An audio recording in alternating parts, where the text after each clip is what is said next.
It's our first load of grass we got from Wergin Lawn Service.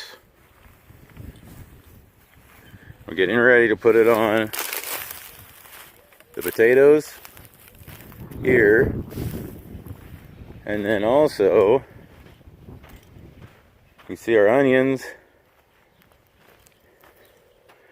even our seed onions, and our garlic are coming up pretty good. But you can also see between the rows it's getting weedy, so we're gonna get them covered.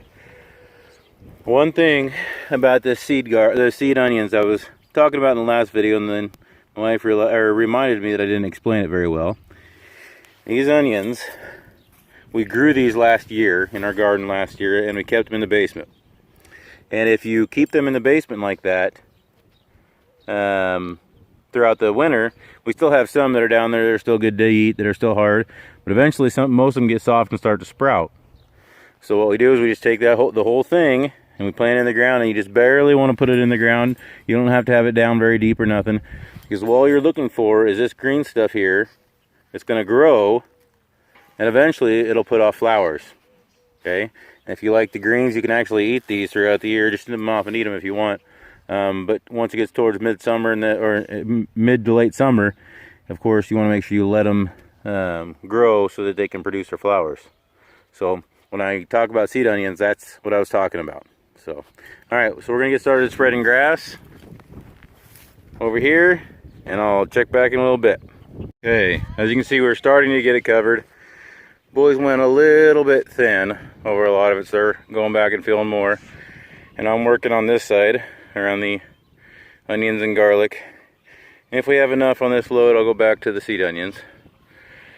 So when you do this, you want to make sure you don't cover the top of your heel, just because that'll make so that it'll be easier for them to pop out. Now what we'll do is we'll cover this basically so that this heel here is flush to grass with this heel here, but not on it like these guys are doing. And so thicker the better. And then once the potatoes start coming up, then we'll go ahead and cover up another layer in between here and a layer around the sweet potatoes. Okay, now one of the biggest, there's multiple positives about using grass. Number one, weeds. You don't have as many weeds. Now a few is going to pop through, obviously, but for the most part you're not going to have very many weeds, so it's going to save your weeding time. That's number one. Number two, when you water your garden, when you have grass on it, the grass actually keeps the ground moist longer, so you have a better water, and you don't lose it to evaporation and stuff like that.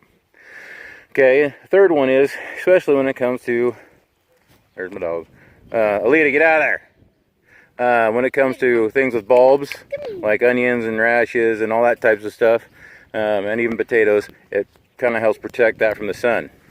And then another thing that it's a good reason to use grass is because as this turns brown and gets more and more brown, I guess, colored, light brown instead of dark green, brown stuff, it starts to decompose, and it decomposes throughout the season so that it'll feed your plants throughout the season. And then at the end of the season, you can till it in for more fertilizer. So lots of good reasons to use grass. I want to show you this real quick here. This row here's my peas coming up here very shortly.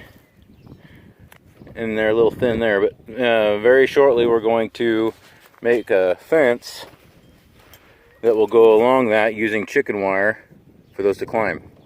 And so I'll kind of show you that as we do that too. And then on this side over here, where this fence is out here, once I put the fence back and we get all this stuff done here, we're going to mound up dirt right beside the fence, and we're going to plant our cucumbers. But I'll show you that as well. So anyways, if you can get a hold of grass, you want to make sure that the grass hasn't been sprayed in the last 2 mowings, basically.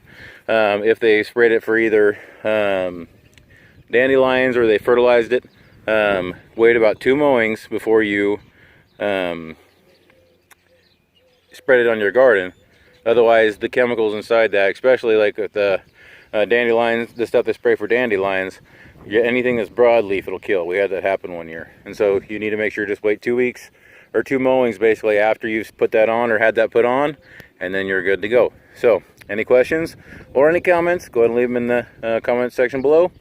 Here, I better show you a little more of the final product here.